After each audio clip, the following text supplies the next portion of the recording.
Vale, pues vamos a empezar con la presentación del libro, Cuando los gays perdimos el miedo. Me presento, soy David, soy miembro del Partido Comunista, y antes de empezar a presentar a toda la mesa y sus agradecimientos, sí que quería un poco, bueno, pues la noticia que ha sido un poco la noticia del día hoy, que es la vandalización del mural que está en Juan de Austria, un mural por los derechos LGTB, y que, bueno, pues nos hemos enterado que como hace un triángulo hoy de la vandalización. Y bueno, pues expresar nuestra máxima repulsa, entiendo que desde el partido, desde Fundación Triángulo, Fundación Jesús Pereda, a este tipo de actos vandálicos, pero que no solamente son actos vandálicos, sino que tienen mucho de homofobia, xenofobia, etcétera, que es un poco lo que estamos viendo en nuestra ciudad, no solamente hoy, sino a lo largo de los últimos años, en los que han aumentado de forma preocupante las agresiones contra el colectivo LGTB. Entonces, bueno, expresar nuestra repulsa antes de empezar con el acto. Y una vez hecho esta mención, que creo que era bastante importante, hoy estamos aquí dentro de los actos que queríamos organizar de cara al orgullo, que se celebró el pasado domingo, pero bueno, no pudimos por tema de agenda hacerlo antes del domingo. Nos parecía, bueno, una muy buena opción presentar este libro Cuando los gays perdimos el miedo, y hacerlo además de la mano de Fundación Triángulo y también de la Fundación Jesús Luis Pereda, porque ya habíamos hecho más actividades conjuntamente y nos parecía que, bueno, que cuanto más gente sumemos, más organizaciones sumemos en esta lucha, es mucho más importante. Y también, bueno, pues dar primeramente las gracias a esta librería, que es la primera que hacemos aquí nosotros un acto, y la verdad es que nos han facilitado todo muchísimo para poder realizar la actividad, y también dar las gracias a los dos autores del libro que, bueno, han tenido que viajar, uno desde Ávila, otro desde Madrid, para poder estar hoy en la presentación del libro. Un poco la estructura que vamos a tener durante la presentación de hoy va a ir un poco, bueno, los autores del libro, que son los importantes, y nos explicando un poquito qué es lo que hay en el libro, y por parte de Fundación Triángulo, bueno, se les va a ir un poco interpelando con algunas preguntas relacionadas con el libro, y por parte de la Fundación José Pereda vamos a leer unos textos que nos han pasado los autores y que están relacionados con la parte del libro. Para los que no conozcáis a los autores del libro, a Isabel y, bueno, le ponemos Jordi, aquí luego ya les hemos tenido, sobre todo Isabel, ya les hemos tenido aquí otra vez en Valladolid presentando otro libro, también un poco relacionado con la memoria democrática. En este caso se llamaba Plaza de los Lobos, Memorias de Estudiantes Antifranquistas. Eso es, que hicimos una presentación aproximadamente hace un año, y contamos también con Jordi Petit, que, bueno, conocido activista por los derechos del colectivo LGTB, y que, bueno, un poco el libro lo que va narrando es su historia dentro de los 50, de los 60, y cómo desde el nacionalcatolicismo, desde el franquismo, desde la dictadura, cuál era el día a día de las personas del colectivo. Entonces, bueno, es un poquito sobre lo que va a versar esta presentación del libro, y no quiero alargarme más, así que doy el paso ya directamente a los ponentes. Muchísimas gracias. A vosotros. Sí.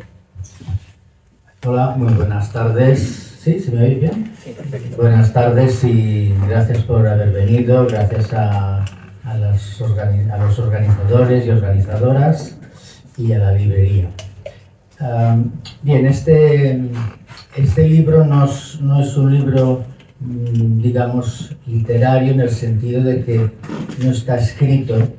O sea, yo no he escrito el libro, sino que lo he narrado. Y en la corriente, hay una corriente en la que os lo explicará mejor Isabel, hay una corriente de la historiografía que parte de la narración. Y si alguna cosa se repite, es que también eso formó parte de esa biografía. Es un libro que abarca mi infancia, adolescencia y primera juventud, claro, en los años 50, 60 y 70, hasta 1980.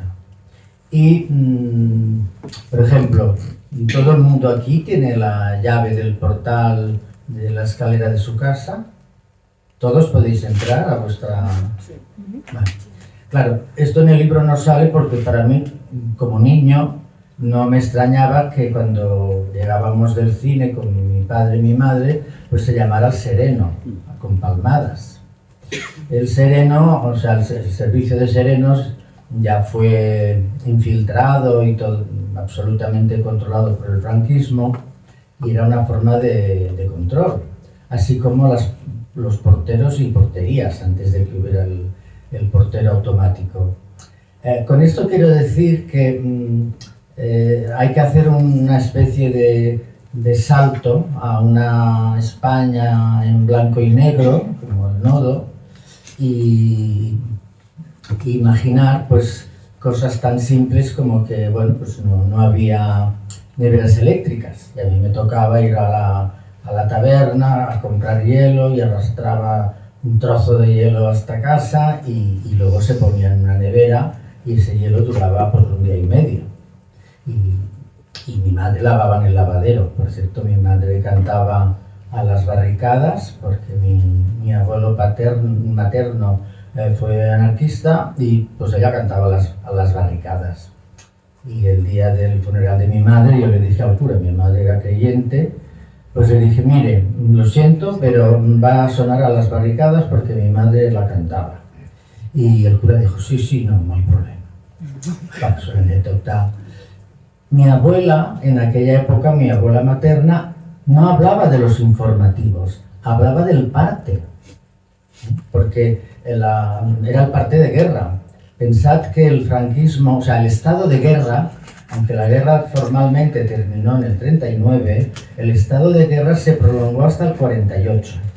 Eso quería decir, pues pues se podía entrar y salir de las casas, te podían matar o, en fin, había absoluto control por parte militar. Cuando entré a trabajar a Ripollet, en el año 80, me señalaron algunos ya mayores funcionarios y funcionarias y cuando entraron las tropas de Franco en esa población, señalaron a varios y varias supuestos republicanos o de la UGT que pues algunos lo eran y otros no, porque en los estados de guerra a veces se pagan justos por pecadores, pues quizá una venganza porque ha habido unos cuernos por medio o porque quieres quedarte con el campo que está al lado de tu huerto, en fin, y me lo señalaron. Estos son los que delataron a varias personas que fueron de inmediato fusiladas. Bueno, en este libro hay que pensar que la censura del régimen franquista y del nacionalcatolicismo, por una parte, no permitió que ninguna información sobre el tema de la homosexualidad circulara en España, y eso que hubo avances en el 47, el 57, el 73, pero aquí no nos enteramos, os enteraban 4, ¿no? Y para un niño como yo fui, que fue a una escuela religiosa, esta cuestión de mi homosexualidad me tenía pues muy amargado porque yo no me aceptaba.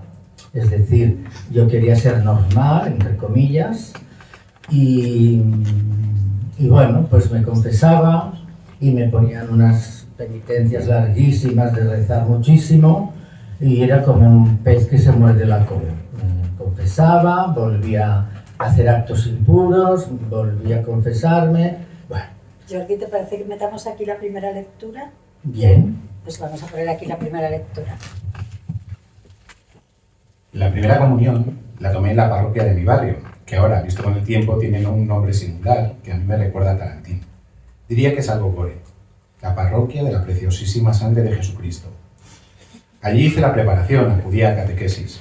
El primer trauma ocurrió cuando me estaba vistiendo para ir a la ceremonia de comunión. Tuve un mal pensamiento y cometí un pecado mortal. Me produjo mucha culpa. Ya me había confesado el día anterior, no me podía confesar otra vez, y fui a la comunión con angustia. La hostia se quedó enganchada en el paladar. Como no se podía tocar ni morder, tuve que hacer mucho ejercicio con la lengua para tragarla. Es lo que más recuerdo de ese día. No me acuerdo de cuál fue el mal pensamiento. Supongo que me pareció algo tan traumático que lo he borrado de la memoria porque era pecado mortal. En aquella época, estar en pecado mortal era tener el pasaporte directo para el infierno. Es decir, que las criaturas de entonces tuvimos una educación muy maniquea, blanco o negro. Y bueno, sí, estaba el purgatorio, pero a nadie le apetecía ir al purgatorio. En esos años, estábamos hablando de inicios de los 60, Ya había dos formas distintas de vestir a los niños y a las niñas para la comunión. Empezaba una corriente progresista cristiana y algunos niños iban vestidos de monjes blancos. Los tradicionales íbamos de marineros y a mí me vistieron de alto grado de la marina. Quizás fue una premonición, porque luego el servicio militar también lo hice en la marina. La comunión fue más una fiesta de mis padres, ya que luego nos fuimos a comer a un restaurante de la Barceloneta y por la tarde hubo una merendona, con todas las amistades de mi familia en la avenida Mistral. Recuerdo que mi madre iba muy guapa. En aquel tiempo yo me hice muy cristiano, muy católico, tanto para la comunión como para otras ocasiones. Leía unos santos a tu edad, unos mártires a tu edad, vidas ejemplares, que eran vidas de santos o santas, o niños que se tiraban al foso de los leones en el Coliseo de Roma, o relatos como los de Santa Lucía, a la que le quitaron los ojos. Esto es, unas historias con las que volvemos a Tarantino, un ejemplo de un tipo de imágenes y fábulas que me parece que no son adecuadas para criaturas de 8 o 9 años, porque te dibujan unos ejemplos de vida que tienen todos un final infeliz. Bueno, pues ya os podéis imaginar, ¿no? Algo no vamos a contar el libro, pero algo que para mí fue un trauma muy especial fue el hecho de que hasta los 15 años yo no pude tener un amigo o una amiga del alma con quien compartir secretos, pero claro, mi secreto era este.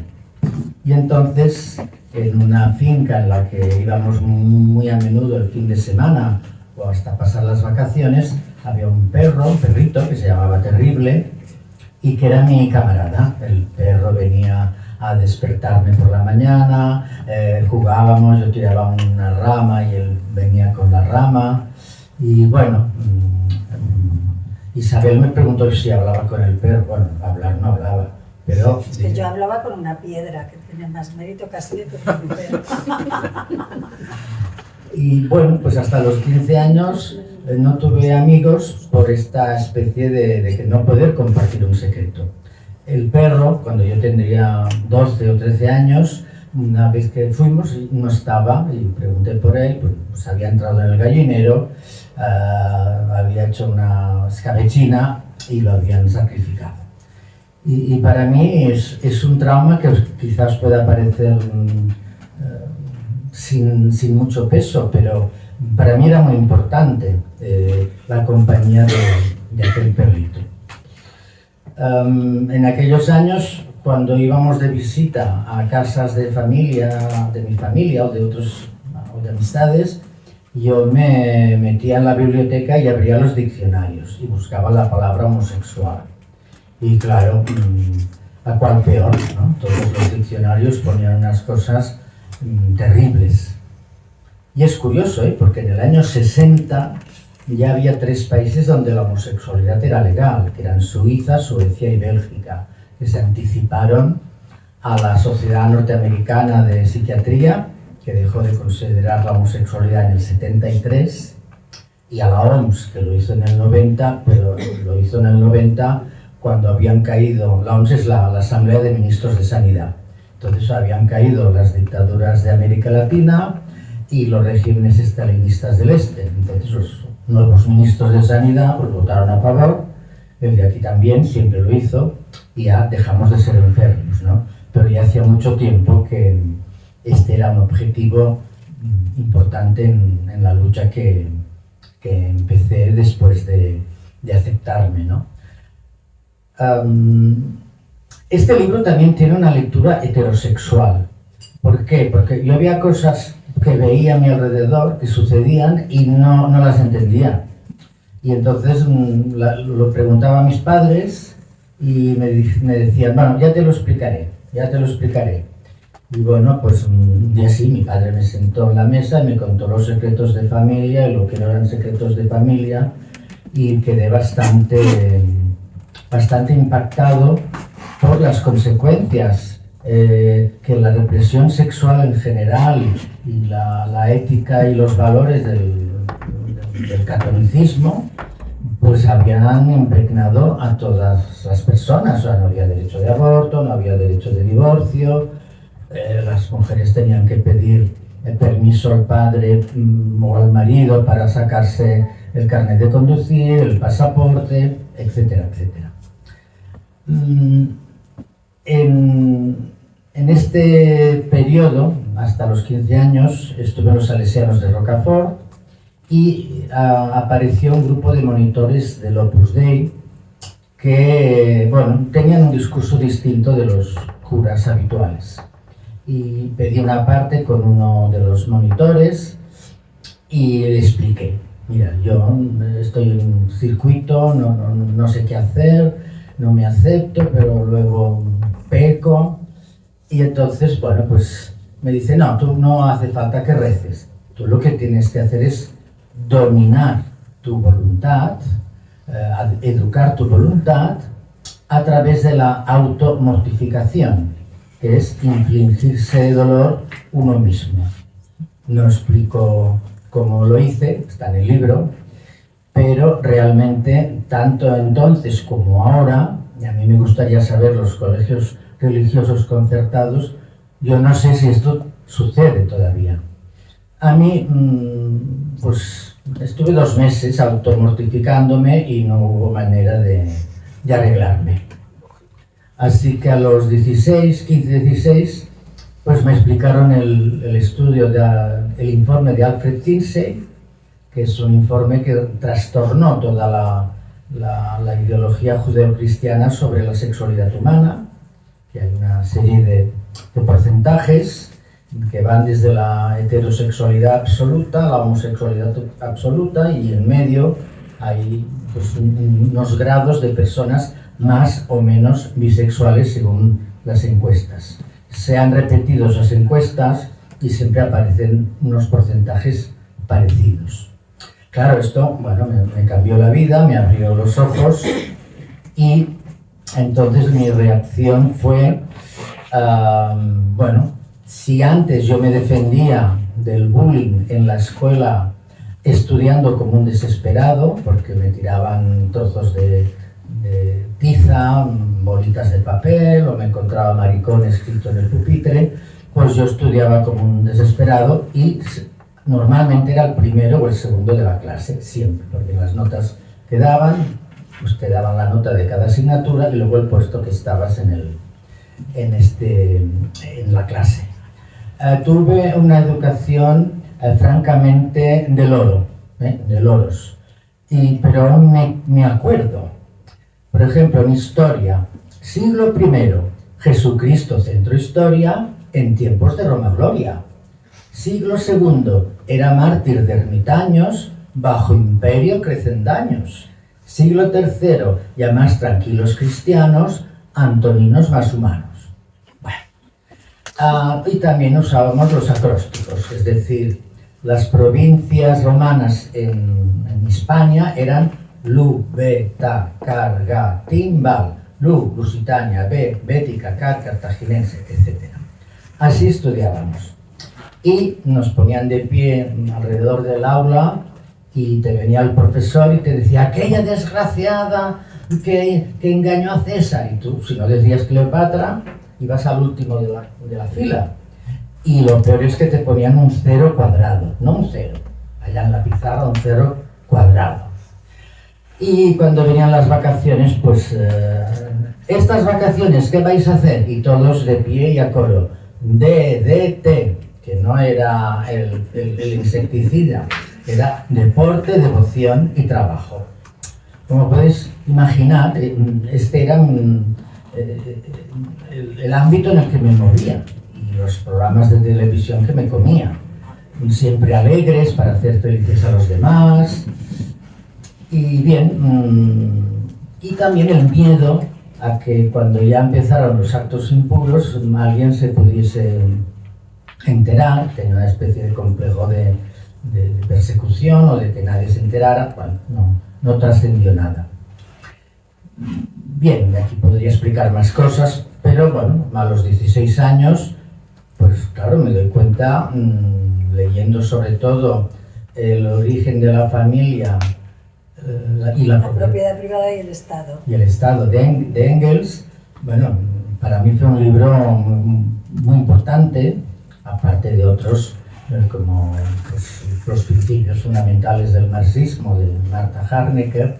En fin, me afilié a las Juventudes Comunistas y luego al Partido Comunista en Cataluña, al PSUC, en la ilegalidad. Todavía estaba el régimen de Franco. Entonces, claro, yo pasé de una situación de estrés por mi orientación sexual a otra por la ilegalidad. Porque, claro, mi blog de teléfonos estaban todos en clave. Es decir, yo servía una clave matemática y cuando quería llamar a Pepe, que no era Pepe, que a lo mejor era María, pues sumaba, restaba, tenía mi fórmula matemática para...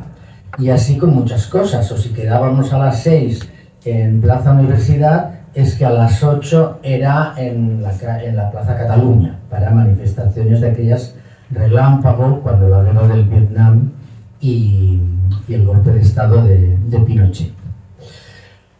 Estuve 2 veces en la cárcel y bueno, tuve la suerte de que un hermano de mi padre le había cogido el golpe de Estado de Franco en Galicia, que era un demócrata, pero en aquel momento o te sumabas o ibas al paredón, y entonces pues él se sumó, pero siempre supe que era demócrata. Y cuando la policía me detuvo, me preguntaban, ¿y usted cómo se llama? Y yo decía, mi tío es comandante, mi tío es comandante. Sí, no paraba. Claro, porque yo quería evitar las torturas. Yo no he sufrido torturas, cosa que cuando estoy en la asociación de expresos políticos y expresas, bueno, pues yo no las he tenido y me da una cierta... Bueno, un complejo de... Bueno, me lo pude saltar, ¿no? Y también estuve en el primer caso, estuve unas 3 semanas en la cárcel Modelo de Barcelona y descubrí algo que nadie ha contado, porque yo miré la cárcel, aunque fuera detenido por cuestiones políticas, pero también me la miré como homosexual. Entonces yo tenía 18 años, no como ahora. Tengo 72. Y bueno, era un quesito. Y entonces los presos comunes me dijeron, te vamos a enviar a hacer servicios a las otras celdas. Es decir, había redes de prostitución masculina. Y tú nos vas a traer el dinero, bueno, en fin. Al final no hubo servicios, en 3 semanas que estuve. Y bien, luego me tocó hacer el servicio militar en Marina. Y vamos a leer el segundo texto, ¿te parece?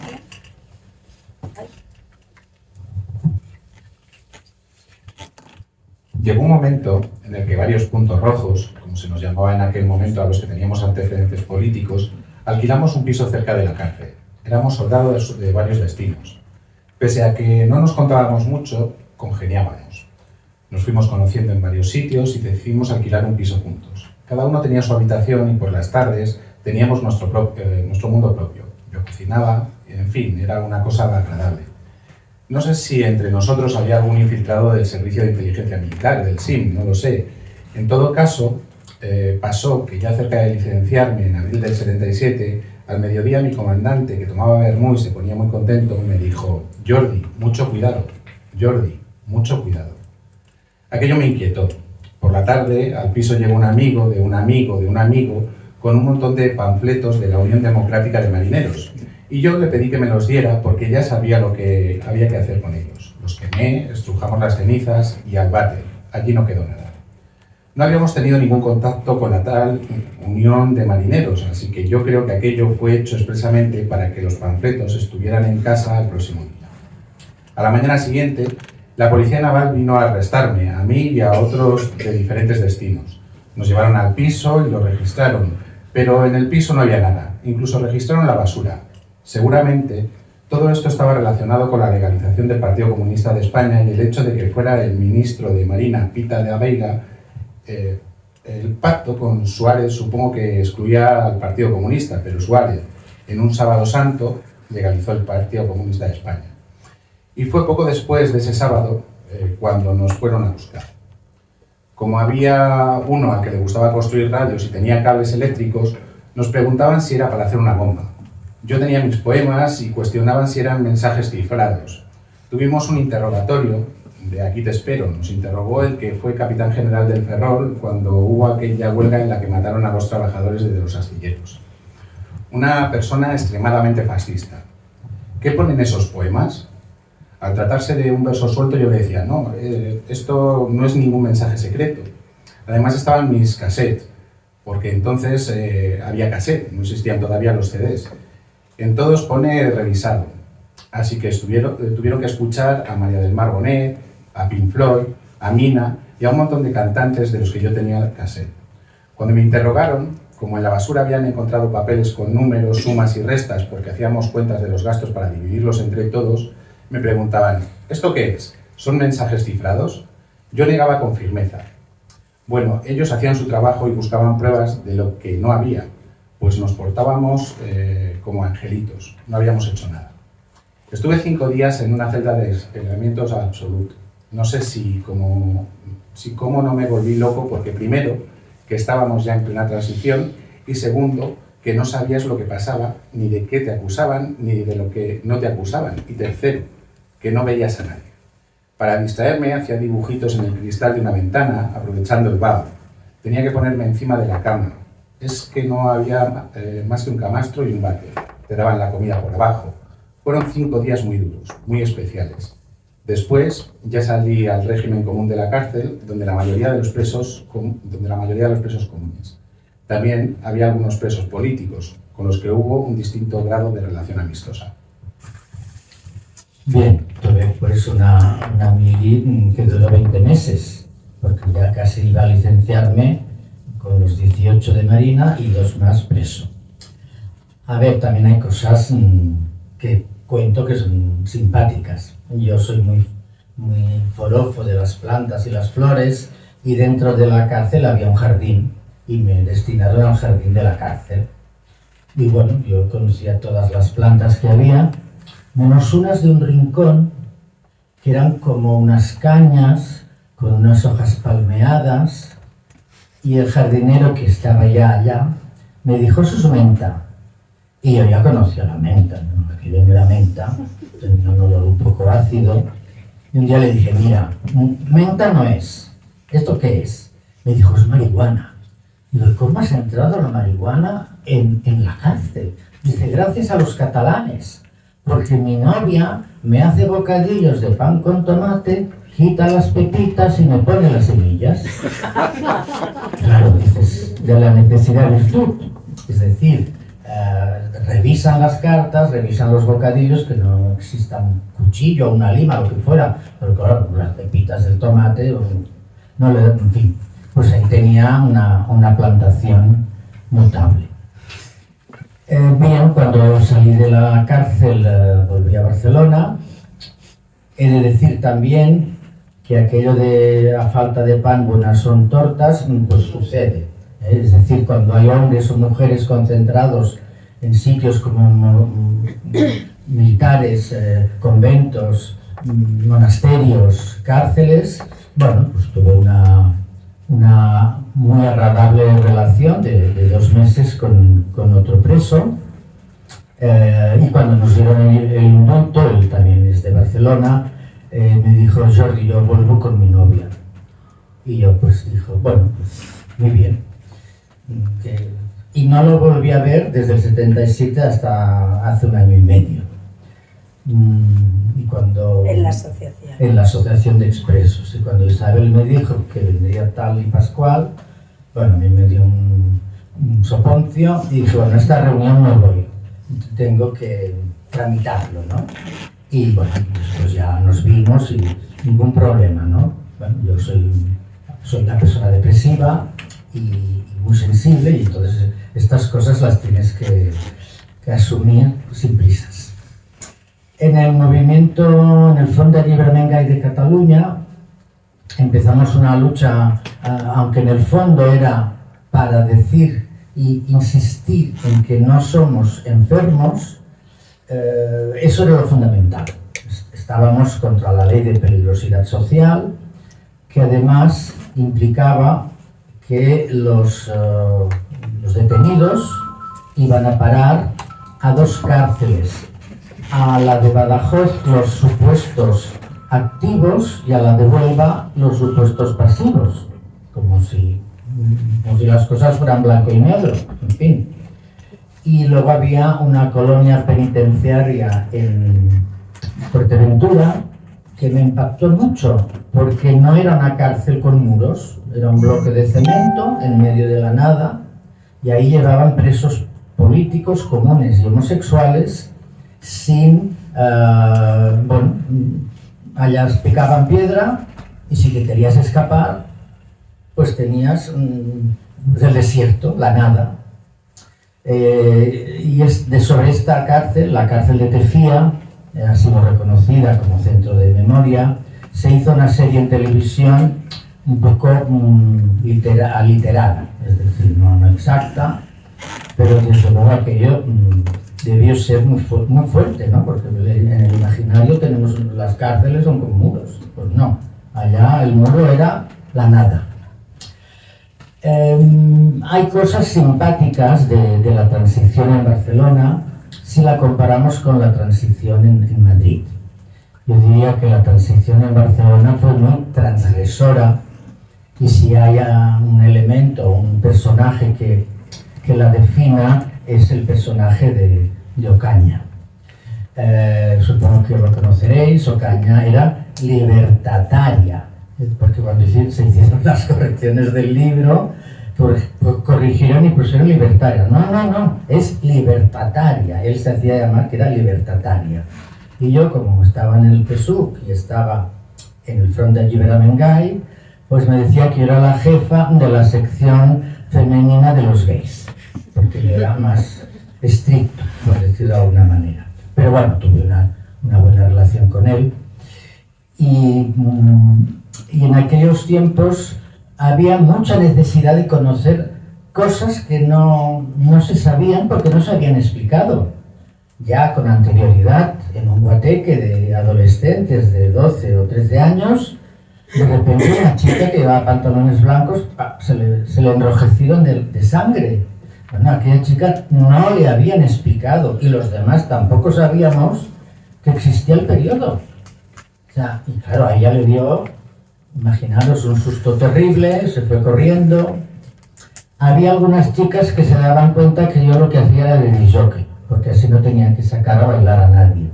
Entonces ellas me sacaban y procuraban redimirme, ni palmo ni nada. Pero a mí no se me oía nada.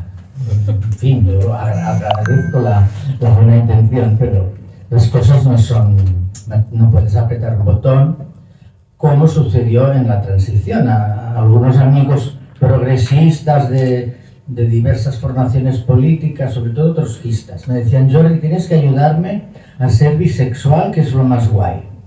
Bueno, se ponían allá con un saco y tú a trabajar. Y claro, al principio me hizo gracia, pero luego dije: se acabó, yo no tengo que redimir a nadie, porque esto no va así. Es decir, no va así, simplemente. Y quizá una escena de la que se podría hacer una viñeta es en una escuela de verano en la Universidad Autónoma de Barcelona, que fui con el compañero de la LCR, de la Liga Comunista Revolucionaria, Eliseo Picó, donde, bueno, él habló más que yo, y yo pues más bien aprendía. Y en la pizarra, el aula estaba abarrotada, toda abarrotada de gente, incluso había monjas, porque nosotros habíamos anunciado pues que íbamos a hablar de sexualidad, para ver qué nos cuentan los gays, ¿no? Dirían. Y pues lo que hizo Eliseo es poner en la pizarra: el semen es nutritivo. Y entonces empezó a poner la lista de minerales y luego de proteínas. Y pues una lista notable. Sí. Bueno, hasta ahí es así, además. Pero luego explicó, nos enseñó cómo hacer una felación, digamos, de hombre a hombre o de mujer a hombre. Y dijo: ¿hay que hacer con la cabeza? Sí. Y entonces, a ver, todos y todas, sí. Claro, ahora piensas en esto, después de tantos años, y es francamente chocante. Pero es que la gente, entró la democracia, la transición, o esa democracia limitada, y había mucha ignorancia.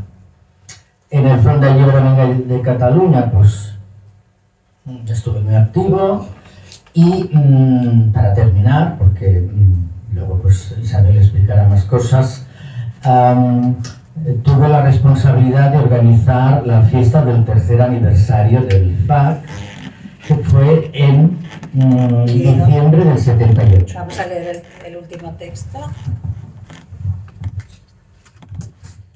El tercer aniversario del FAC lo celebramos el 16 de diciembre. De hecho, el FAC se había constituido como tal el 20 de noviembre de 1975, el mismo día de la muerte del dictador.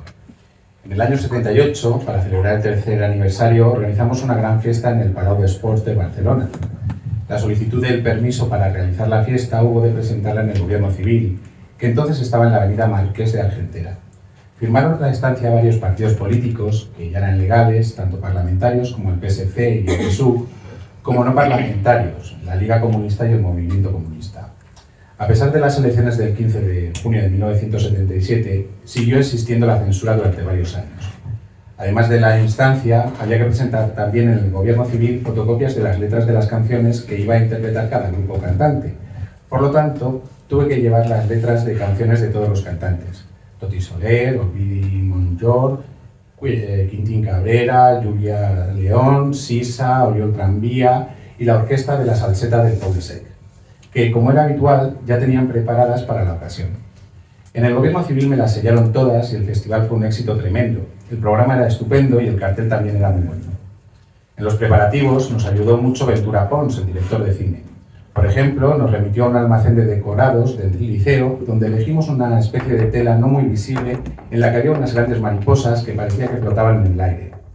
También nos aconsejó que entre cambio y cambio de cantante o de grupo hubiera una animación en la fiesta en el espacio donde estaba el público. Adornamos la parte alta del Palau d'Esports con papel higiénico de color rosa formando guirnaldas. A media tarde, cuando se estaban haciendo ya las pruebas de sonido, el director del Palau me dijo: Jordi, tienes una llamada de la Jefatura de Policía. Me puse al teléfono, me convocaron a la Jefatura Superior de Policía en Vía Laietana 43 como la persona responsable del acto. Y ahí me preguntaron: ¿ya ha visto usted lo que ha publicado el periódico? Sí, lo había visto. El periódico publicó una plana entera donde anunciaba: los gays se desmadran esta noche en el Palau d'Esports. Entonces el jefe superior de policía me dijo: tienen ustedes que cuidar y guardar la moral pública. Yo se lo advierto porque debe de ser así. Le aseguré que así sería, que no se preocupara, y me fui otra vez para el Palau con un poco de ansiedad. Acudieron entre 5.000 y 6.000 personas. Empezó el festival. Armand de Fluvia dio un discurso. Yo también hablé y enseguida se presentó allí la brigada político-social y me llamaron al despacho del director del Palau d'Esports. Se está infringiendo la moral pública. Yo extrañado pregunté: ¿pero dónde? En la parte alta del Palau d'Esports había unas gradas que quedaban a oscuras porque las luces estaban todas enfocadas a la pista y en aquella zona sombría había gente que se divertía. Esto no puede ser, tiene usted que atajarlo, me advirtieron. Asentí y les prometí que mandaría a nuestro servicio de organización a solucionar la situación. Al cabo de media hora volvieron. Oiga, que vamos a entrar a desalojar con toda la policía, ¿eh? Y yo, no, que están en ello, que todavía están en ello.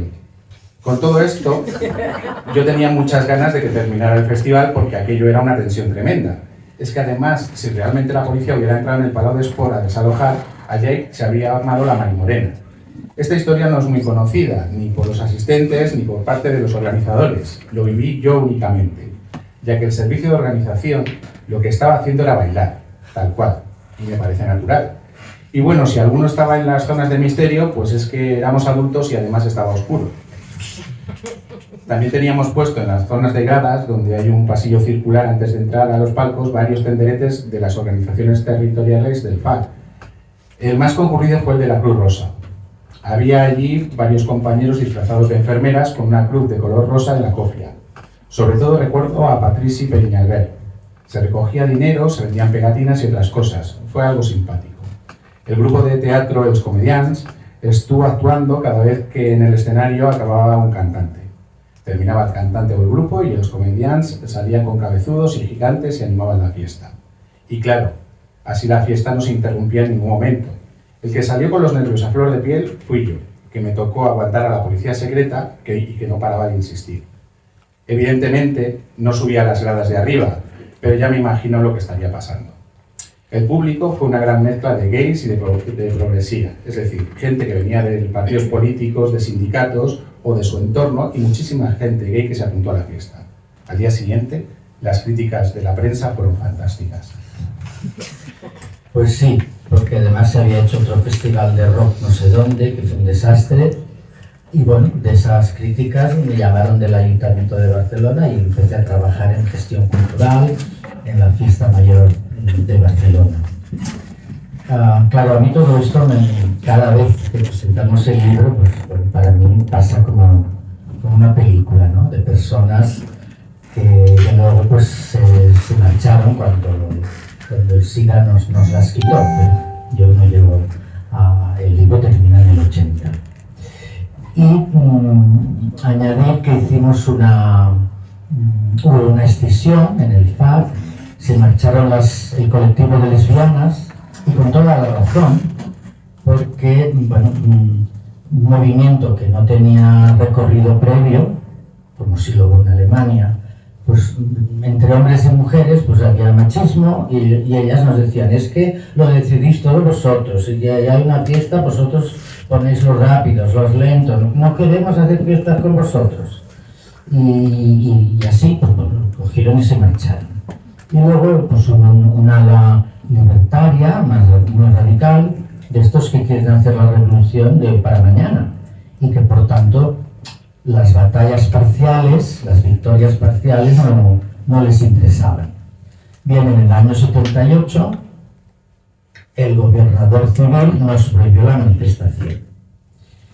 Entonces tuvimos una reunión, la extinción del FAC, la CECAC y el FAC.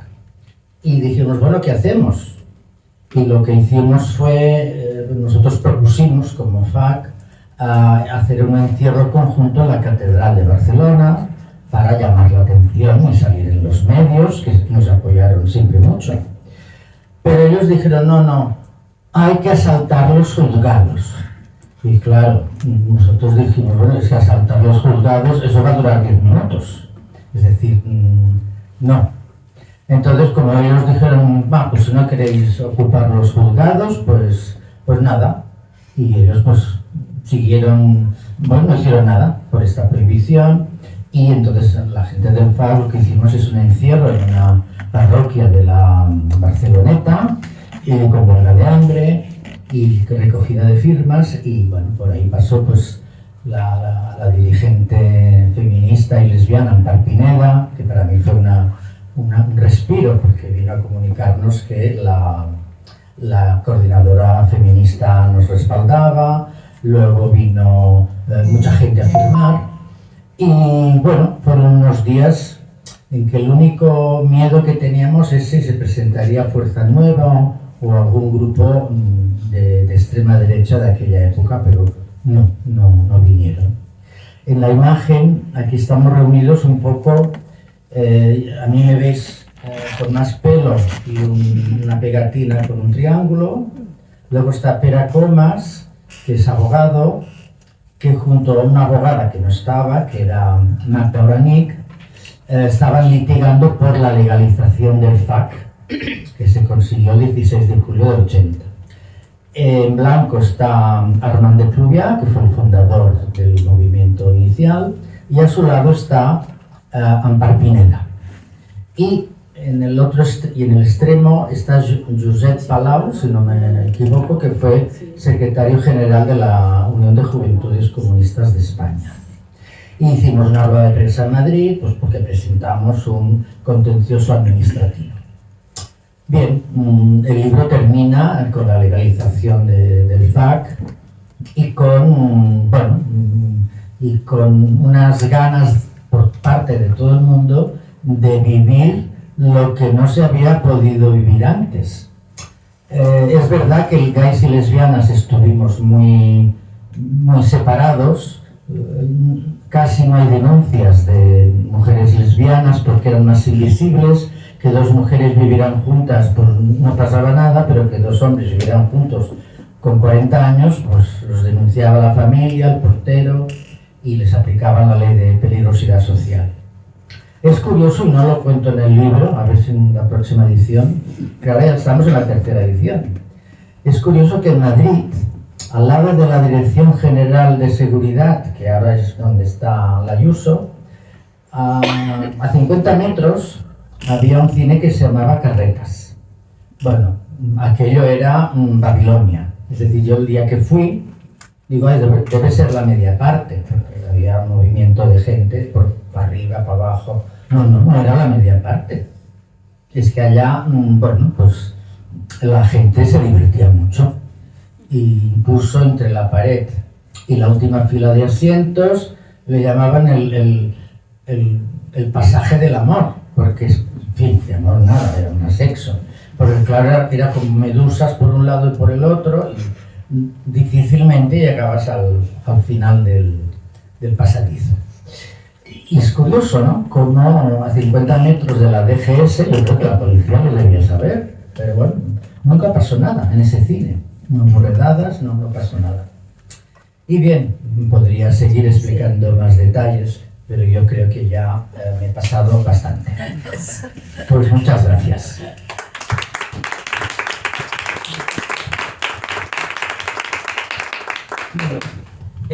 La verdad es que es un placer escuchar a una persona que ha vivido en sus propias carnes pues el rigor, ¿no? de una dictadura, de no poder desarrollar su personalidad libremente, de haber tenido muchísimas presiones y bueno, pues...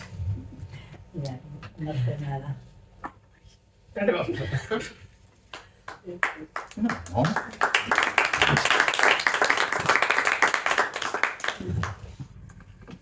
¿Quieres que hable yo? Mientras te quedas de No, a ver, vamos a retomar. Es importante hacer libros como estos, ¿no? Porque realmente es un poco... Sí, habla tú. Ahora retomamos. Perdón. Venga, no, te vas acompañando y luego ya... Luego le pasamos el micro, ¿no? Si era... ¿Quieres? Sí. Vale.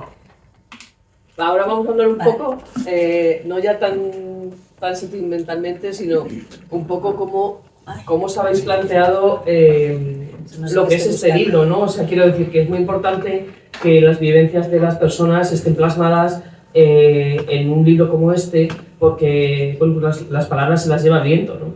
Y bueno, ahora tenemos el tema audiovisual, que también es muy importante, mezclar esas vivencias con los pocos vestigios audiovisuales que hay de ese momento, porque eso también es muy triste, ¿no? Que podamos tener tan poco material fotográfico, de prensa, porque evidentemente estas cosas no salían en la prensa, o si salían pues era en un breve y todo estaba invisibilizado. Entonces es muy importante que esto se recoja en un material como este, y no sé cómo os planteasteis, bueno, sí lo sé porque has leído. lo he leído, pero que nos contéis un poquito cómo este tipo de testimonios se convierten en un libro que es historia viva, ¿no? Entonces esa un poco ha sido tu labor, Isabel, ¿no?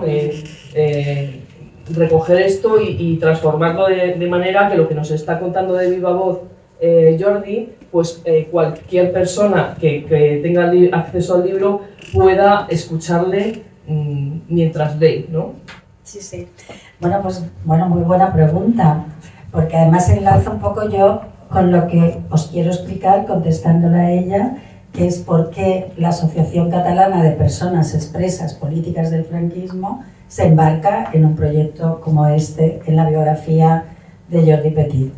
La idea fue del presidente de nuestra asociación, de Carles Vallejo, obrero de la SEA, tiene 2 años más que nosotros, tendrá 75 ahora, obrero de la SEA 2 veces detenido, 1 mes en Villa Laietana, torturado, la segunda vez ya tuvo que salir al exilio en Italia, luego volvió a la SEAT con la amnistía laboral, porque hubo una amnistía laboral además de la amnistía política, y bueno, no nos vamos a meter en eso.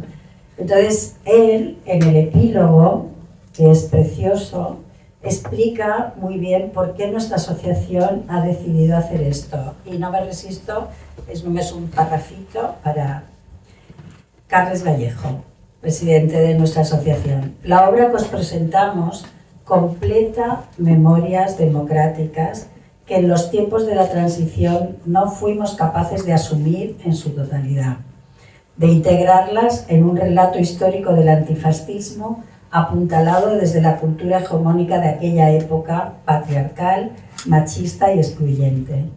De vivir en democracia resultan muchas lecciones y aprendizajes. En nuestra cultura antifascista, una de ellas, quizás la lección más importante, ha sido comprender y asumir que todas las vertientes del dolor, la indignación y la subversión generadas por el abuso de poder merecen igual atención y reconocimiento. Ante el fascismo y demás regímenes autoritarios, sufren y combaten mujeres y hombres por sus ideales de liberación, pero también sufren y luchan por su condición niños inquietos, mujeres oprimidas, abuelos y abuelas maltratadas y hombres y mujeres que desean amar libremente. Con este proyecto, porque ha sido un proyecto de un año, y con este libro y con la organización del Archivo Personal de Jordi, es un proyecto que ha tenido una ayuda de la Secretaría de Estado de Memoria Democrática, y los que habéis estado hoy con el Secretario de Estado, luego le decís que lo hemos citado aquí hoy, porque nos presentamos y precisamente porque Jordi Petit, porque además teníamos la suerte de que en su persona, la asociación estamos casi todas personas que hemos militado contra la dictadura franquista y que hemos sido detenidos, represaliados o familiares, hijos, hijas, etc. Jordi reunía esa condición, por lo tanto ahora es miembro de nuestra asociación y así se ha podido encontrar con aquel otro miembro de nuestra asociación que hacía tanto tiempo que no veía. Pero además es que tiene, como se ve en este libro, y ahora viene un poco mi labor en este libro, yo, como saben aquí los compañeros, por los otros libros que hemos presentado, yo estudié historia, he sido profesora de historia y he trabajado, en mis publicaciones hay mucho de fuente oral. Y esto que has dicho es tan bonito, las palabras se las lleva el viento, pero ahora ya no se las va a llevar el viento. Entonces, yo creo que viendo el cartel que hemos visto en que está la petición al gobierno civil para celebrar la fiesta y el cartel de la fiesta, eso es la fuente escrita que queda sobre la fiesta del FAC. Y el relato que nos ha hecho Jordi, o todas las personas que estuvieron en aquella fiesta viviéndola desde la zona oscura o desde la zona de baile, resulta que lo que hacen es ampliar la memoria. Ahora es verdad que muchas veces eso se queda en un relato. Entonces, hay una corriente de la historiografía, la historia desde abajo, que reivindica precisamente la fuente oral, y además es que la fuente oral empieza sobre todo para que la gente que no deja rastros escritos llegue a la historia. Esta es la idea de la fuente oral. Si los historiadores e historiadoras solo trabajan con fuentes escritas, se van a encontrar la historia desde el poder, normalmente. Ahora, si los historiadores e historiadoras deciden construir una fuente, porque esto se llama construir una fuente, entonces, para construir esta fuente en concreta de Jordi tenía ya 2 libros de prosa publicados y tiene libros de poemas publicados. Este libro, sobre todo Vidas del Arco Iris, sirvió para armar un cuestionario.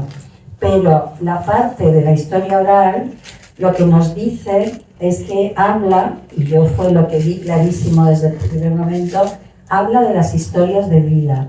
Y cómo para tú entrevistar a un dirigente obrero, si empiezas solo por la dirigencia obrera, no te vas a enterar por qué esta persona se implicó en el movimiento obrero. Y entonces las historias de vida lo que deciden es reconstruir la historia desde el momento en que empieza, desde la infancia.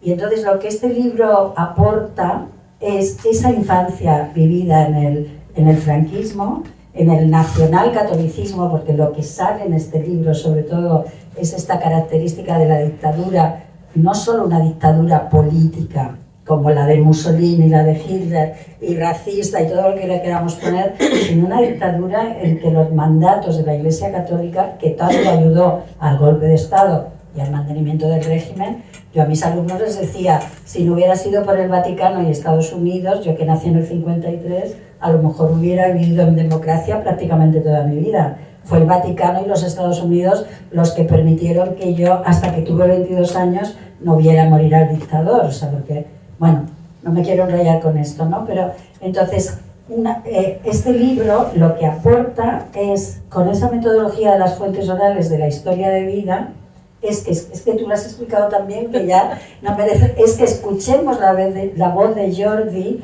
porque aquí también tengo que decir que a mí me encanta transcribir y he estado yendo por activa y por pasiva, pero ¿qué haces transcribiendo si ya hay transcripción automática? Cosa que no existía cuando yo he hecho las otras cosas con fuentes orales. Y me encanta transcribir como trabajo artesanal, que es como coser, como planchar, o sea, porque en realidad es bastante mecánico. Y entonces, bueno, la gente que utiliza la transcripción automática hace muy bien, pero yo había escuchado a Jordi, yo transcribía a Jordi, yo cambiaba las cosas de lugar porque estas repeticiones las llevaba al mismo sitio, y la otra manera es que hace la transcripción automática, tú luego miras la transcripción y dices, uy, qué raro, aquí en vez de FAC pone otra cosa, y te tienes que ir a la cinta a buscar ese momento para corregir eso. Bueno, pues a mí eso, que no me lo vendan, pero la gente que lo quiere utilizar, fenomenal. Entonces ha sido un trabajo, Jordi y yo nos conocíamos poquísimo, nada prácticamente, y ahora ya pues no sabemos todo. Yo también de vez en cuando le cuento cosas mías, pero sobre todo él, que a veces le digo esto está en el libro, Jordi, no me lo vuelvas a contar, ya lo sabe todo el mundo. Pero el otro día él me dijo, eso ya me lo habías contado por primera vez, y dije, bueno, pues vale.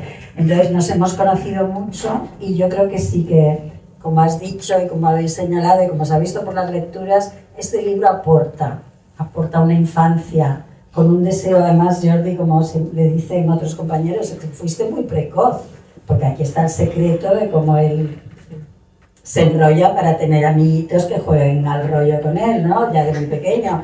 Y él fue, pero no le vamos a decir, no vamos a decir también las discusiones que hemos tenido con la correctora de estilo, pero que en la tercera edición estará ya bien. No, esto es un secreto que solo leyendo el libro se sabrá. Pero quiero decir que yo creo que es importante, y no me quiero alargar más, y te devuelvo la palabra, pero sí que aporta esas infancias del nacionalcatolicismo, que si tenías una opción sexual que además no era la heteronormativa, caía todavía más, aunque como él muy bien dice, caía sobre todo el mundo, porque el catolicismo es la negación de la sexualidad. ¿Qué les pasa? Yo tengo el título ya para un artículo, que a ver el día que me sale, pero que se llama El celibato obligatorio eclesiástico es misoginia y homofobia. ¿Qué les pasa con el celibato, con la pureza, con la castidad? Que Jordi siempre cuenta, pensaba que la pureza era algo de higiene, pero ¿qué les pasa, no? Bueno, entonces eso, que lo has leído muy bien el libro, veo que ha sido un comentario muy bueno. Y, a ver, ¿por qué os habéis parado en el 80? O sea, entiendo que es porque sobre todo pues lo que interesaba es lo que acabas de contar, ¿no? Cómo esa infancia pues lleva por unos caminos determinados, tanto de la lucha antifranquista como de buscar su propio ser y bueno, poder desarrollar su sexualidad no sin problemas, con problemas, pero con convicción, vamos, no habiendo renegado de ello a pesar de esa presión del opus, que podríamos asimilarlo a lo que son las terapias de conversión en la actualidad. Y bueno, entiendo que sobre todo queríais eso, ¿no? Contar un poco esta especie de memoria hasta de la transición, pero no os habéis planteado, porque es muy importante la legalización, pero yo creo que también a partir de la legalización del FAC han pasado muchísimas cosas en las que también has estado implicado y que ahora son trascendentales para que podamos vivir en un país muchísimo más libre, con una legislación determinada que favorece los derechos de las personas LGBTI y sobre todo que también la gente joven sepa que bueno, pues que una cosa es que se legalicen una serie de partidos en su momento, una serie de organizaciones, pero que eso no fue lo más determinante, fue el comienzo de toda otra aventura en la que tú también estás implicado. Súper implicado, bueno, es que no le voy a dar la palabra otra vez a Jordi por ahora, pero yo encima me he pegado a él y le han hecho un homenaje a la Asociación Progresista de Fiscales en el Parador de Alcalá de Henares. Yo dije, ¿puedes llevar acompañante? Y allí que me fui, le han hecho, también ha participado en los actos de rememoración de la ley del matrimonio igualitario, porque estuvo súper implicado, etc. ¿Por qué hemos acabado en el 80? La pregunta en concreto, Asociación Catalana de Personas Expresas Políticas del Franquismo. Nosotros somos una asociación memorialista del franquismo, de la lucha antifranquista y de lo que supuso la dictadura.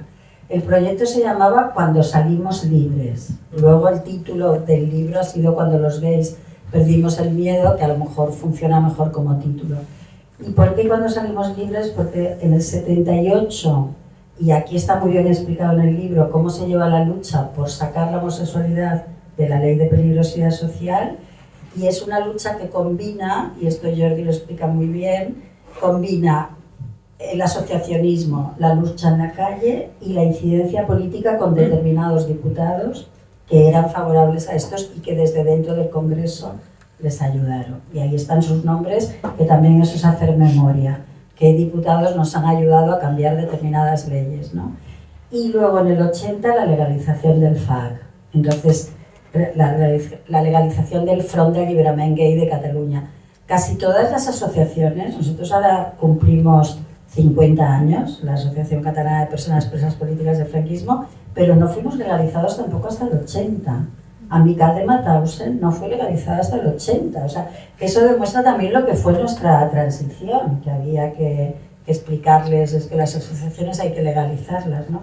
Entonces nos parecía que esos 2 años, 78 y 80, nos permitían hacer un cierre que era como el final de la dictadura para el mundo gay. Y esto que ahora se habla tanto, que es que el final de la dictadura, dependiendo de dónde estabas, o sea, por ejemplo, para el Patronato de Protección de la Mujer es en el 83, pero además, por ejemplo, para el aborto, es hasta que hay ley del aborto, para el adulterio, el aborto también en otros países democráticos estaba prohibido, pero el adulterio, por ejemplo, hasta que no se cambia la ley. Entonces, el 80 nos parecía un momento bueno para lo que se dedica nuestra asociación.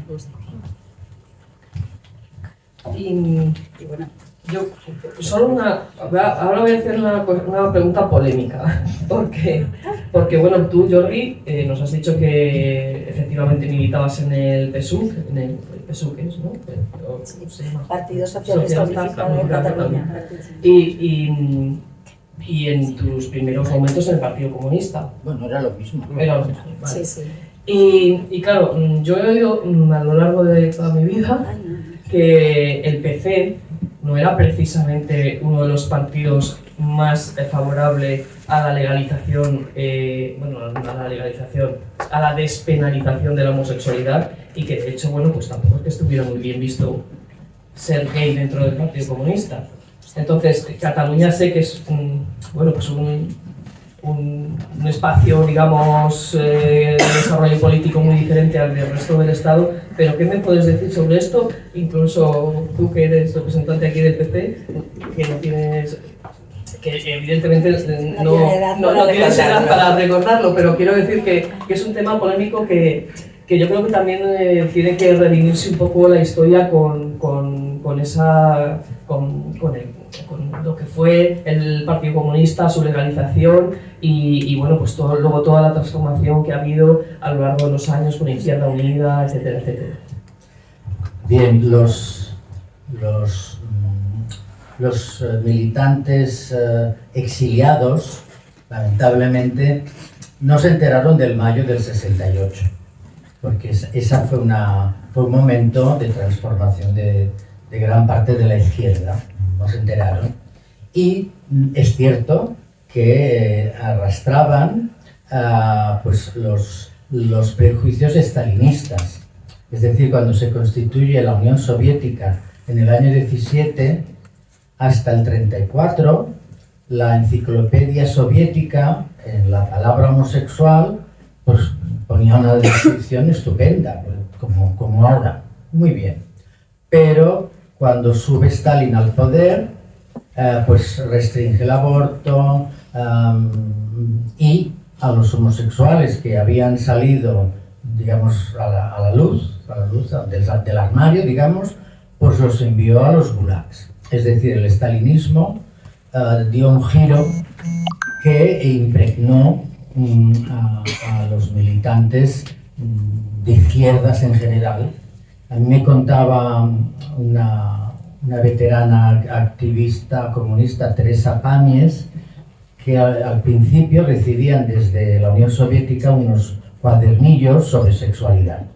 Pero cuando subió Stalin, ya no llegaron los cuadernillos. Y ella además me explicaba que en los campos de exterminio nazis, los homosexuales eran los más marginados por el resto de deportados. Y cuando hubo la liberación de los campos, el que podía se quitaba el triángulo rosa y cogía otro de cualquier color. Porque aún liberando los campos de exterminio, los que pillaron con el triángulo rosa fueron a la cárcel. Seguían siendo delincuentes, poca broma. Y bueno, y nadie hizo nada por ellos. Ya han fallecido los últimos testimonios. Yo he conocido a uno y tiene una historia muy bonita que se llama Deportado homosexual. Está en Editorial Bellaterra y él explica, pues, en fin, unas cosas que... Es un italiano, ¿no? No, francés. Bueno, pues hay un italiano. Bueno, si os explico, a ti te daría la llantina y sí, porque es duro, pero él lo explica perfectamente. Entonces hubo que hacer pedagogía. Pero vamos, yo en el PSUV no tuve problema ninguno. Hay la leyenda urbana de que Gil de Viedma, el poeta, fue expulsado. No, lo que pasa es que no lo dejaron entrar, pero no porque fuera homosexual, sino porque estaba bastante conectado a la voz divina y viva la vida. Pues claro, él tenía doble posibilidad de detención. La Dolce Vita pues está muy bien, pero bueno, te pueden detener. Entonces fue por esa razón de prudencia y de clandestinidad. Que, claro, a mí me dijo una psicóloga, es que tú has pasado 15 años en estrés de un tipo y los otros 15 entre la clandestinidad y una fiesta como esta que me puso de los nervios. Claro, no me extraña, yo creo que aún estoy reconstruyendo mi autoestima. Bueno, yo no tuve problemas en el PSUV de la universidad y bueno, nadie me hizo mala cara. Y sí que dentro del partido y de comisiones obreras, ahora os cuento una anécdota post-80. Cuando estuve en el programa de Mercedes Milá, en el año 84, en el Buenas Noches, a ver, es un programa en directo, pero estuvimos todo el día de antes dándole vueltas a muchas cosas. Y ella me dijo, Jordi, yo te voy a preguntar, para aclararle a la gente, si todos los gays son como Alfredo Landa, son como afeminados, son amanerados, y bueno, los hay de todo tipo y con todo el derecho a la expresión del género. Y dije, bueno, pues sí, ya lo explicaré. Y sí, Mercedes me lo preguntó y entonces pues yo expliqué sí, porque en la SEAT hay personas transexuales aceptadas y trabajando como los demás, o sea, hombres machos y mujeres transexuales, pero es que yo tengo es verdad, yo tenía un ligue pues con barba y bigote y que él me decía, es que no se me lo creen, en comisiones obreras, no creen que yo sea homosexual, no sé cómo hacerlo ya. Y claro, y estaba en el taller 4 de la 8 de la SEA. Entonces el día siguiente la SEA tuvo un jaleo de aquí te espero buscando a los gays con barba y bigote porque bueno, rompimos el estereotipo sin necesidad de hacer daño a nadie. Yo no hablo en este libro de las mujeres lesbianas porque ellas tienen sus portavocías, han escrito libros.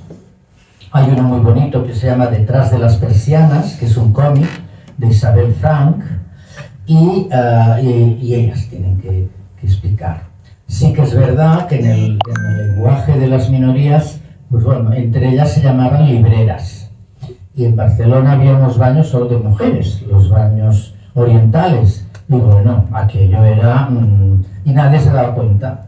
Y los varones íbamos a los baños de San Sebastián, que también San Sebastián dicen que es nuestro patrón, y allá pues había unas casetas pequeñitas para cambiarte, te daban la llave, pero bueno, era un laberinto de pasiones, o sea, había puertas entreabiertas, una carreta que salía, o una caseta que se movía como si hubiera un terremoto, bueno, porque tienes que buscar formas de identidad dentro, crear una subcultura. En Estados Unidos, para tú saber si otro chico es gay, le preguntabas, ¿eres amigo de Dorothy? Dorothy es el personaje que Judy Garland interpretó en El Mago de Oz. Y bueno, aquí no, aquí usábamos entender. Tú entiendes y cuando te decían, ay, ¿de qué? Ah, nada. Ya. Porque, ya creo que lo entiendes. Claro, porque no puedes ir a tiro fijo. Y bien, se han perdido. dejar hablar a la gente también? Pues sí. Yo voy a decir una cosa de esta pregunta. A ver, aquí hay ordenando el archivo de Jordi, que ahora está digitalizado hasta el año 80, gracias a la subvención y al trabajo de un archivero de la asociación. Han aparecido muchas cosas y esto es un cartel de las elecciones. Ahí Jordi ya era un conocido dirigente LGTBI y, como veis, se utiliza y pone Això ha de canviar, Juventud Comunista de Cataluña, Vota Comunista, Vota PSUC. O sea que también hay que poner en valor, o por ejemplo cuando cuenta qué diputados fueron dentro del Congreso los que les ayudaron con la ley de peligrosidad social. Y ya muy brevemente solo digo que yo creo que en este tema pasaba en Granada, que yo estaba en el PC en Granada, había mucha gente que fumaban o fumábamos hachís. Yo poco, porque nunca me ha gustado mucho, pero bueno, todas mis amistades. Y la preocupación del partido era que era otra clandestinidad. Por ejemplo, el caso de Gil de Viedma, también le gustaban mucho los chulos, o sea, el mundo este muy peligroso. Y lo que nos cuenta la gente que conocía a Manuel Sacristán y tal es que era una manera de proteger también al partido más que una homofobia, porque Juan Carlos Capella era homosexual también y estuvo dentro del PSUV, ¿no?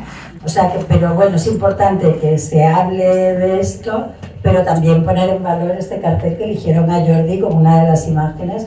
Bueno, y Domènech tiene unas cosas de las juventudes, cómo encular bien a... Yo digo, no sé, o sea, tiene unos eso, cómo encular bien a tu pareja.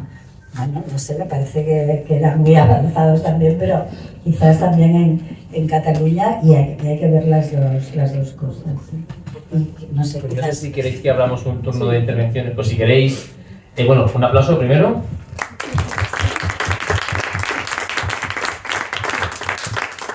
Y abrimos un turno de preguntas, aportaciones, un poco lo que es, aprovechando que tenemos aquí a todas personalidades. Entonces, quien quiera hablar, levanta la manita, le damos el micrófono y nos quedamos con el otro en la mesa. Así que, animaros, y si no, dejámoslo si no hay Yolanda. Te voy a pasar por aquí. Vale. Bueno, yo quería consultar, ya que estamos ante personas que han vivido la opresión franquista, a día de hoy que estamos hablando, se habla mucho del tema de la reacción, tanto también para el colectivo LGTBI, para las mujeres, para un montón de gente y de colectivos que han conseguido derechos a lo largo de los últimos años. No sé con qué perspectiva se mira, si podremos estar peor que entonces, igual que entonces, si es todo una serie de bravatas y los derechos conquistados se van a perder. ¿Cómo lo ve usted? Gracias. Bien, justamente hoy, la Asociación Internacional de Lesbianas y Gays a nivel de Europa ha emitido una nota diciendo que el orgullo o el Pride ayuda a la democracia y que no hay democracia sin orgullo. Es decir, ha puesto en valor que somos un poco como el indicativo del grado de libertades de un país. Recordad que el año pasado el presidente de Hungría prohibió la manifestación y fue mucha gente a manifestarse a Budapest y este año no ha habido problema.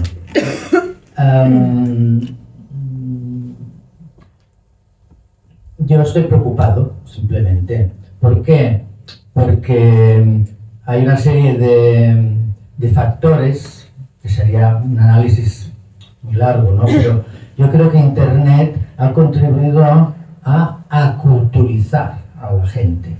Tú ves chicos y chicas mirando el TikTok con cosas que dices, bueno, que un caballo se caiga al barro y lo saquen a... Bueno, sí, está bien, pero es que luego es un perrito que se cae a un río y todo son cosas muy banales y eso a la gente le quita tiempo.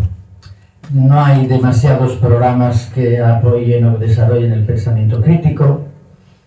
Incluso hay muchos homosexuales. Una vez había 2 lesbianas en la puerta de mi casa, en la calle, dándose pues, muchos besos. Yo las felicité, les dije, esto hace años os detendrían.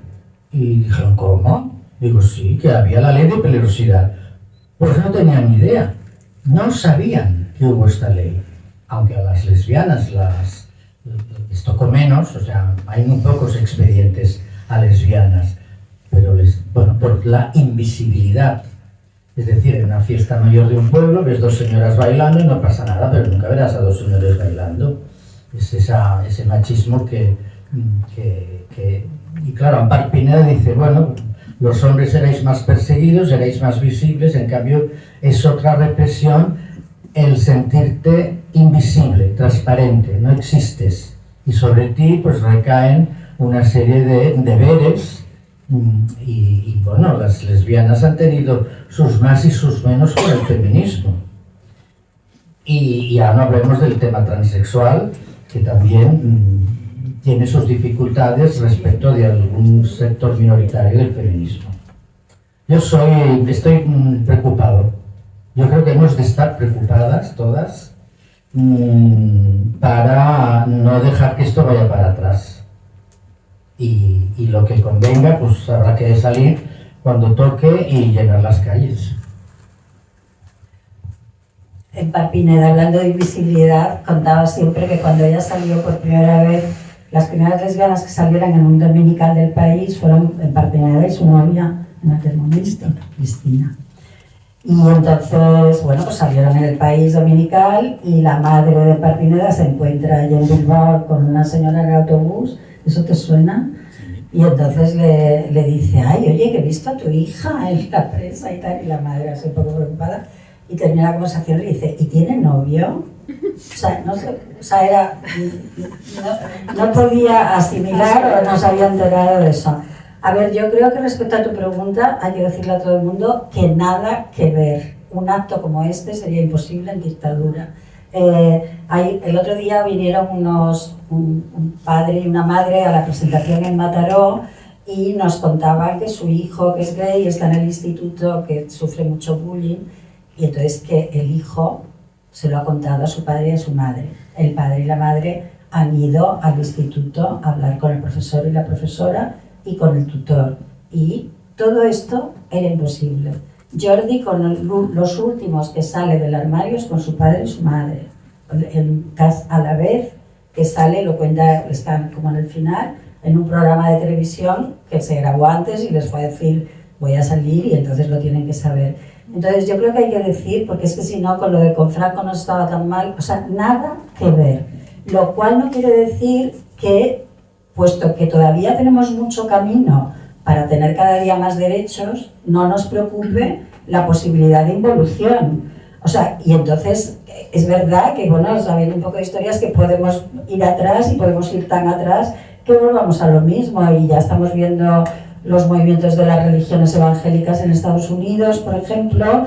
O sea, quiero decir que es verdad que da miedo, pero de cara a no confundir a la gente joven, les tenemos que decir que por lo menos por ahora yo tengo una agresión homófoba, me pongo en relación con las asociaciones, hago una denuncia a la policía, teóricamente tengo la ley de mi parte, aunque luego no actúe de verdad bien de mi parte, pero nada que ver. Entonces, la democracia que se ha conseguido y los derechos todavía están sobre el papel, esta gente está muy bestia, va muy deprisa, igual que el cambio climático, que yo digo, no sé dónde vamos a ir a parar.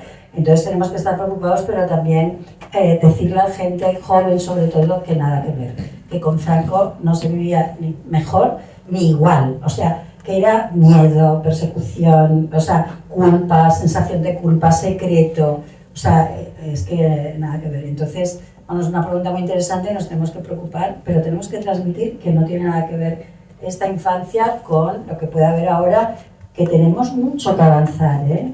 Y que muchas veces también las personas con opciones sexuales no heteronormativas, con las últimas personas que salen del armario es con su familia, y esto sigue a veces pasando. O sea que imaginaros si tenemos camino de progreso y preocupación por no volver atrás, pero bueno, que todos los derechos que conseguisteis los estamos disfrutando. El matrimonio también fue otra cosa, poder decir mi marido, sí, o poder ver al fiscal o al fiscal, me divorció, pero bueno. al presidente de la agrupación de la Asociación Progresista de Fiscales, cuando dijo, estoy muy emocionado porque además está aquí mi marido, y se echó a llorar, me emociona hablar.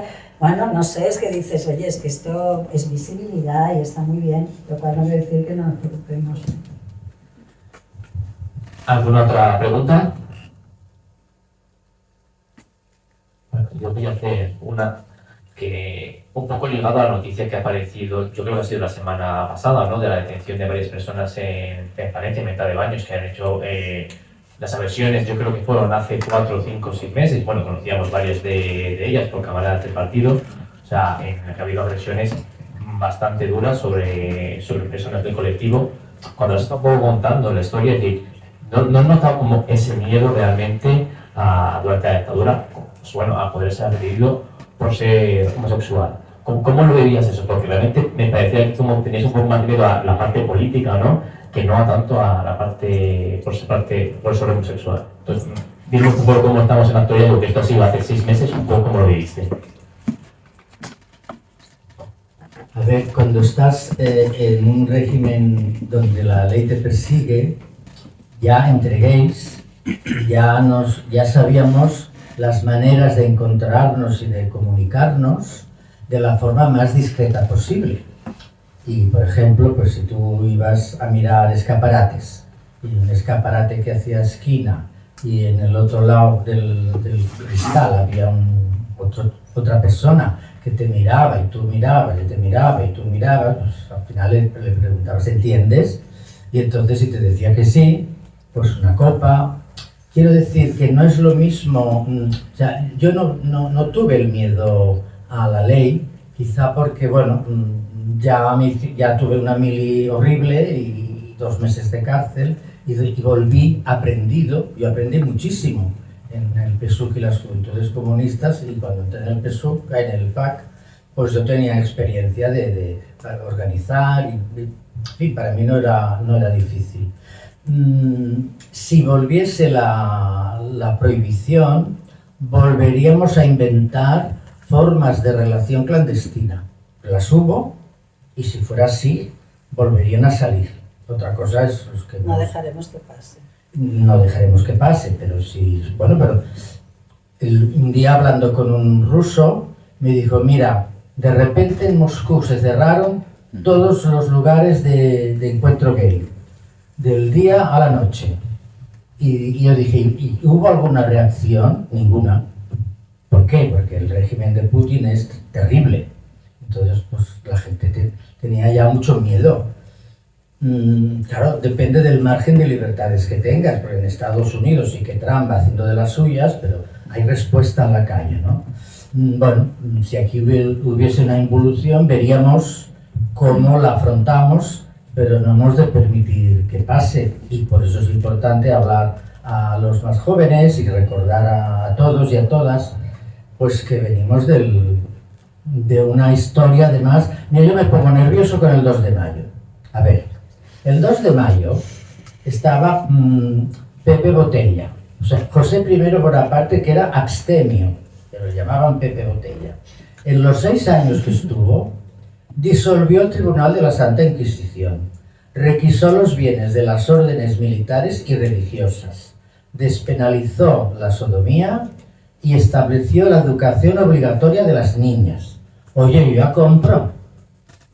¿Me entendéis? Es decir, Napoleón repartió en media Europa monarquías parlamentarias, pero aquí no, aquí vivan las cadenas, la Pepa, viva la Pepa, y los liberales se los cargó Fernando VII, porque les dijo que sí, y luego los persiguió para afrancesados. Por tanto, tenemos no solamente el franquismo, sino que es unas raíces muy ancladas en el pasado de estas cosas, ¿no? De esta moral y de esta... Pero bueno, al final del franquismo llegaron los turistas y por las playas pasaba la moral. Y además mi madre me decía, pasaba la moral, que eran 2 guardias civiles. Y las que estaban con bikini les ponían una multa, pero de boca a oreja, que viene la moral. Y entonces las que estaban con bikini se ponían un albornoz. Y bueno, así se sorteaba. Pero es que ha habido multas a un chico y una chica por estar en un banco de la Plaza Cataluña, pues dándose besos profundos, besos de tornillo, ¿no? Bueno, ya sabéis, y multa. Es que venimos de una larga caverna. Yo voy a decir una cosa polémica para ti, Jordi, ahora, ¿no? Que es cuando has dicho que reconocer, no sé cómo lo has dicho, la existencia de gays sería el parámetro de la democracia. Atención, que hay que exigir muchos parámetros, porque el gay washing, igual que el greenwashing, lo utiliza Israel para hacer lo que le da la gana con otras cosas. O sea, que muy bonito, o sea, porque además es que de eso presumen, ¿no? O sea, nos hacen... ¿no? Y entonces, claro, mientras van bombardeando Gaza y matando palestinos, nos pueden decir, pero vamos a Eurovisión y mandamos un cantante que es gay y no nos importan los trans. Entonces, el parámetro, sí, uno de los parámetros, pero aparte no hay que ser un genocida. No, es que es eso que se llama el greenwashing, que es la ecología. Somos muy ecológicos, pero no paramos, o somos muy gay friendly y todo eso, pero somos cabrones con otras cosas, ¿no? Pues si queréis, damos por finalizada la presentación del libro, dar las gracias a la librería Maxtor, dar las gracias a Fundación Triángulo, Fundación Chuchi Pereda y también obviamente a Isabel y a Jordi y también a todas las personas que habéis venido. Muchísimas Quien quiera gracias. comprar el libro... Bueno, ahora comprar el libro que nos lo firman aquí, que hemos venido a vender. Muchísimas gracias.